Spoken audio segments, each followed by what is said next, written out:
He swung into action to disperse the rowdy crowd that had started to build. The demonstration follows an earlier warning to government by youths in the area to release the legislators and over 30 co-accused before Thursday. Paul Mwiru by Thursday should be a free member of parliament. Kyagulanyi Center, we are giving them Thursday also to see that when he comes to the court martial, because we shall be in Makindye, that he is also given his freedom. Short of that, we are telling you, Busoga will be a no-free zone. The good thing is that we have the bridge. We are going to seal off the bridge.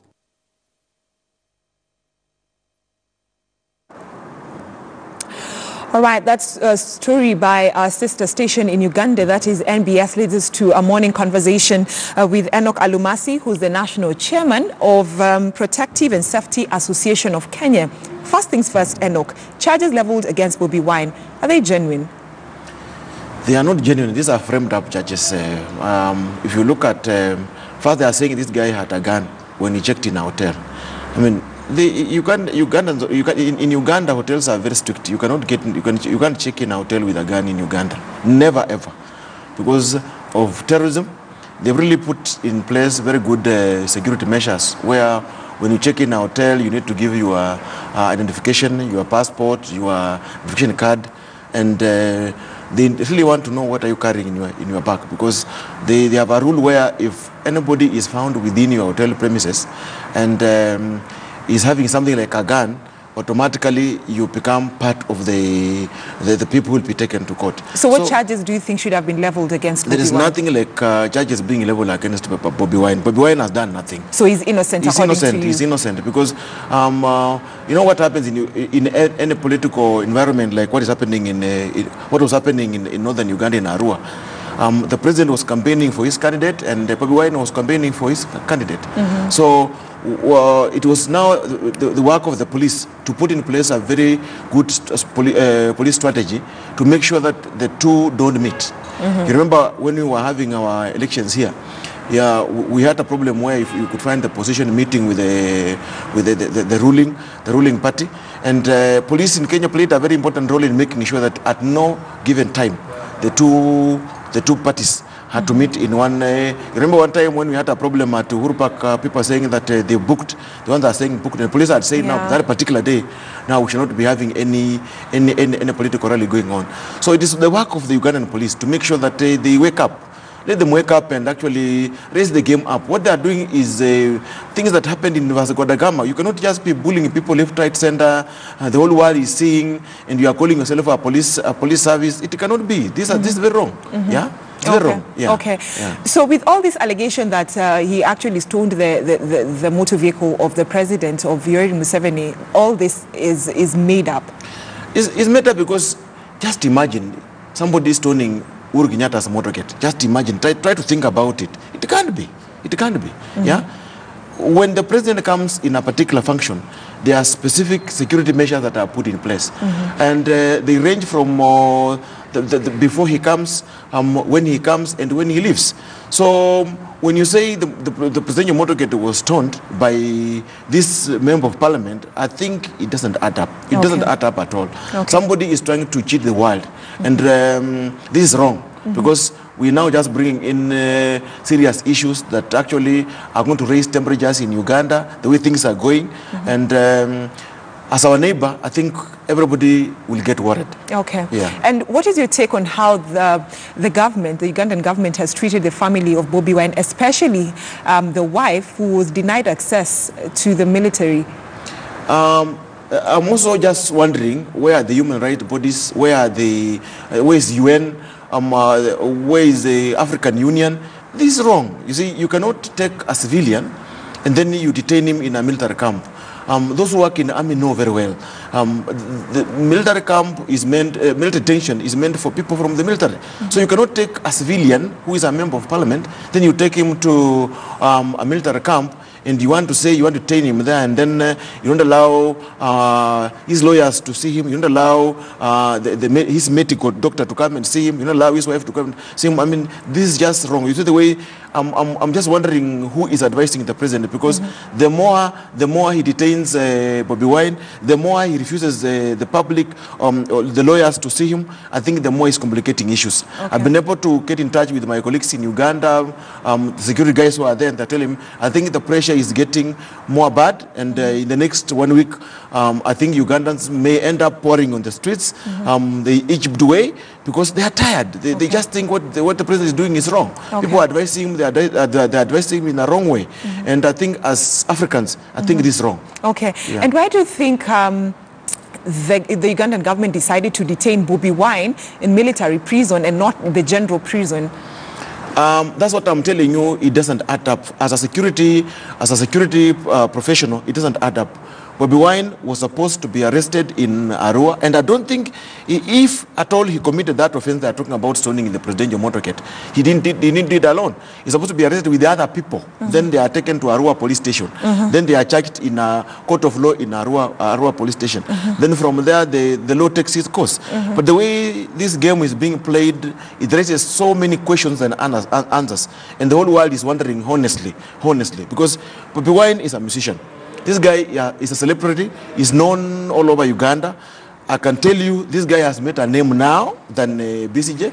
I'm sure if you talk about BCJ and you talk about Bobi Wine is now a celebrity in Uganda. And the Ugandan government should just listen to people, listen to the whole world.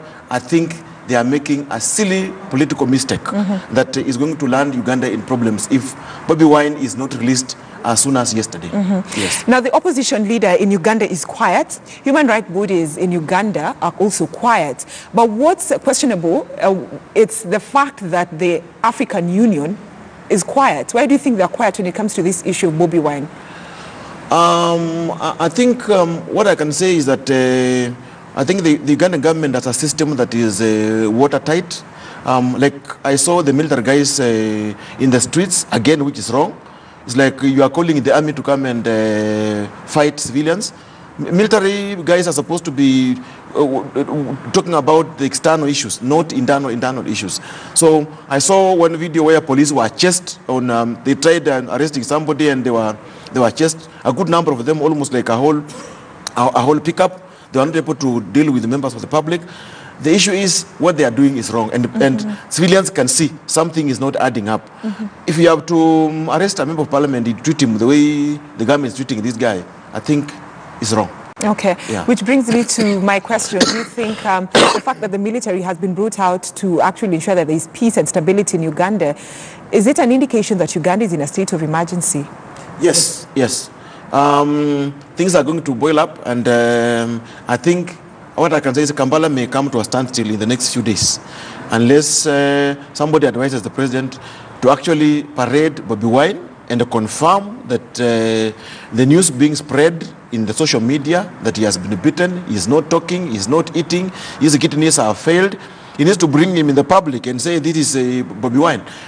Or that is not his word against the social media, because the people who saw Bobi Wine last said this guy was unable to talk, this guy had kidney problems. So these are issues that the president must come out. But just issuing a blanket statement that this guy is fine, social media are cheating, and when the public is charged, I think that is going to add more problems in Uganda than anybody could think about. Yeah. But you know, Enoch, as much as you're talking about social media, Ugandans on social media trying to actually lay out the picture of what's truly happening in Uganda, we saw the decision by the Ugandan communication authority just to try, saying that they're going to shut down social media so as to prevent false information that's Is that the right way of handling this issue, especially for Ugandans who are outside and they really want to know what's happening in their country? That's wrong. Of course, when you want to hide from the world, then that means you are doing something wrong. And I think Uganda is now going in the wrong direction. Because I remember during the elections, I think they were shut down. They shut down Facebook, they shut down WhatsApp, and the whole world was wondering, surely, is that the best the president can do? Yeah. If at all he takes that direction, then that tells you things are cooking. And I think that's going to was the decision, because let me tell you, Bobi Wine is a young guy. You cannot in any way trying to compare his age with Museveni. This is a young guy who thinks things are not going in the right direction. And I can tell you for free, the age of Bobi Wine, I think, is the largest population in Uganda. So if Bobi Wine is not going to be released, what's going to happen in Uganda is that his age mates are going to come up in large numbers. And as I discussed in the beginning, I said, I'm just praying that this issue does not escalate to kingdoms. Because, you know, Uganda has got the kingdoms that play, they are very powerful. Like the Buganda kingdom is very powerful. If at all Kabaka just says that what the president has done is wrong, I think that will be the end of the story. Because the Buganda kingdom is very powerful. It has all what it takes to be able to control Uganda. And once the king comes and says what the president has done is wrong, I think that's it. I think that's just what is being waited in Uganda. That's what's being waited for. Yeah. And what if the elders in some communities in Uganda speak? Will it have the same effect? As that of the kingdom of the Buganda? You know, like now Busoka have got their own king. Yeah. In Mbale we also have a king for the Teso. These guys are going to pick to speak one direction. If they do, then I'm telling you that is the end of the Museveni reign. Are they likely to support Museveni against Bobi Wine? Museveni is very smart. He'll make sure that he doesn't go that direction. But the other issue is, you know, most of the military guys, the top guys, you know, his son is a very big guy in the army, and most of the guys in the army who are the guys that speak. They are from the Banyangole, yeah? So that's going to be a bit difficult, yeah? You cannot be able to talk about Museveni being overthrown. That is something that is cannot be able to work in the Ugandan context. So we are not likely to see what happened in Zimbabwe happen in Uganda? No. In Uganda it's not possible, because most of the guys who are the guys who call the shots are from one tribe. Now, on the other hand, maybe the Egypt way, where the people came into the city square and they said, we are not going. If you want to kill all of us, maybe that could work in Uganda. But the one that could work effectively is if the kings that represent, you know, they are the ones who have been supporting the president. Yeah, he cannot go to Busoka without sending people to go and talk to the king of Busoka to allow him to come. If he goes to Buganda, the same thing. If he goes to Toro, the same thing. Yeah, if these kings are able to say no, enough is enough, I think that's going to get more complicated in Uganda. Okay, now let's talk about pressure that seems to be piling up on the Ugandan government, especially President Yoweri Museveni. We've seen demonstrations, not only Uganda, but even in different parts of the world. Yesterday, when you're looking at social media, you would see Ugandans in different parts of the world, in different countries, actually holding peaceful demonstrations, asking Museveni to release, you know, Bobi Wine. Can this really help? Can it have an impact? Yes, it has an impact, because even in Kenya, I saw a letter on social media. The Ugandans here are also doing a demo, I think, on Wednesday. Yes. Yeah. So that tells you the whole world is saying what is happening is wrong. I mean, the whole world is saying, wait a minute, what you are doing is wrong. Don't detain this guy in a military camp. If you think he has done an offense, take him to the court and take him to a normal police station, let him be charged. But saying somebody is having a tanga, somebody is having an AK, is having a gun, and you frame such a type of charges, people can be able to say, no, something is not adding up. These are framed up charges, and they just want to detain this gentleman simply because he's now more vocal and is now a celebrity than the BCJ. Because I think if you look at the two, you look at the BCJ, you look at Bobi Wine, politically, I think Bobi Wine has made a very serious impact in the politics of Uganda, and he requires other people. If other people can come up like him, you know, the other guys are cowards. They're only talking, they're not coming up. They are talking, they're not coming up. If they're able to come up and support Bobi Wine, I think then the pressure will be able to get up, and that maybe may change the political dynamics in Uganda. But if other people are talking from the bedrooms, they are talking from they are not trying to help the other opposition leaders, I think status quo will remain. My only disappointment is the way police are handling members of the public. It's sad.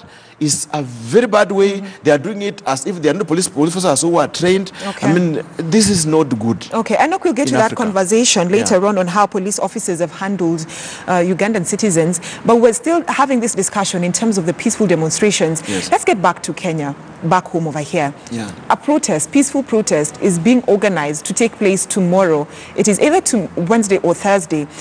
But it is Kenyans who've organized this protest to go to the Ugandan embassy. Yeah. How effective will this be? Because these are Kenyan citizens organizing this protest. I think Kenyans are feeling that Ugandans should change, should grow up as far as democracy is concerned. You got to compare where we are in Kenya with Uganda. Uganda have a long way to go. But as much as they pass through a lot of problems, and they should also make sure they allow democracy to grow the way we've done in Kenya. I'm proud of Kenya. We've really moved a step ahead. People can be able to protest, and they do their things right now. And our police now, just look at the two. Sometimes people normally blame our police service. Now you can now compare that to people who've seen what Ugandan police is doing, and you see what our Kenyan police normally do. You can now see, I think the Kenyan police have moved a step ahead. They may be bad in a way or so, but you can say the police, Kenya police and Ugandan police, there's a very big difference. These guys are behaving like I can say like wild animals. You are treating members of the public as if they are not your brothers and sisters. They are not Ugandans. This is wrong. Yeah, yeah. And even as we bring this conversation to an end, Enoch, one question is, are we likely to see the international community raise their voice concerning Bobi Wine? And are we also likely to see political leaders in Kenya talk about this, especially President Uhuru Kenyatta? From the regional perspective, I don't think President Kenyatta can be able to comment on that. Okay. Because as a head of state, I think he will be now criticizing his fellow president. But the other international bodies, I think they need to come up, because like when you had a problem in Rwanda, when you had a problem in Burundi the other day, they really actually came in, and you could see good efforts being done. That's why we have got peace in Burundi. Yeah. Okay.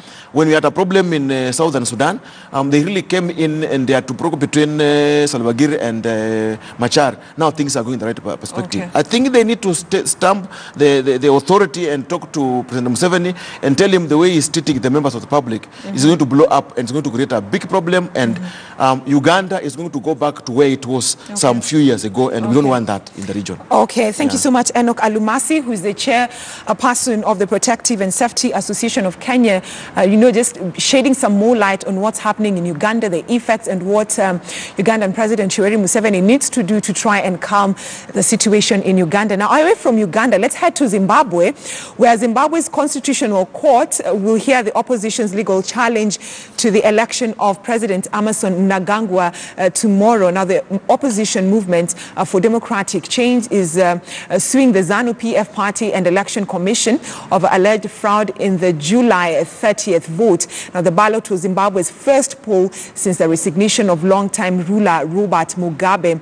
MDC leader Nelson Chamisa is confident that they will win the case, pitting him with ZANU-PF's Emmerson Mnangagwa, who was declared winner of the just held presidential election. We shall be having footage of that story later on after the short break that we are taking. But keep it KTN News Center.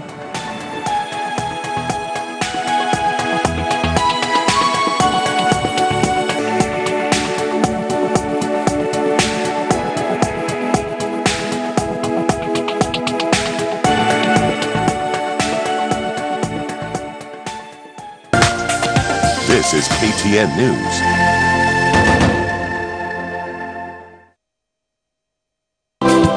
With an increased support on infrastructure development and ICT by the Kenyan government, the Postal Corporation of Kenya envisions an increase in government business and substantive measures in increasing the uptake of its services and the embrace of dynamic growth in technology and the establishment of a national payment gateway for all public services.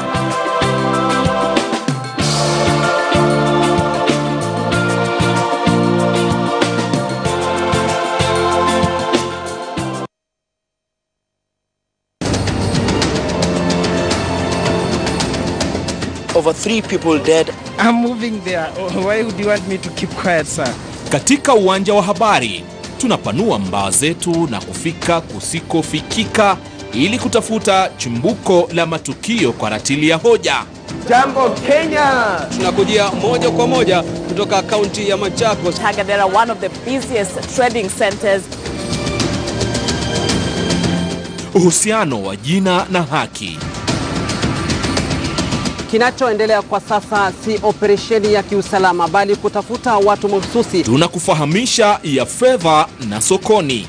Vifua vyetu vina ujasiri. Tunatamba kuliko na vikwazo. You are live on KTN News. And this is an upgrade. What have I done? Madhumuni yetu ni kufichua yaliyo mvunguni. Na si hayo tu, utapata raha katika makala yanayovutia akili na fikra. Tuna fursa katika majukwaa makuu hadi majumuiko kwingineko. Na cha muhimu ni kuwa tuna funguo za uwajibikaji. Tumo pia katika michezo na wachezaji na dunda viwanjani. Na ndio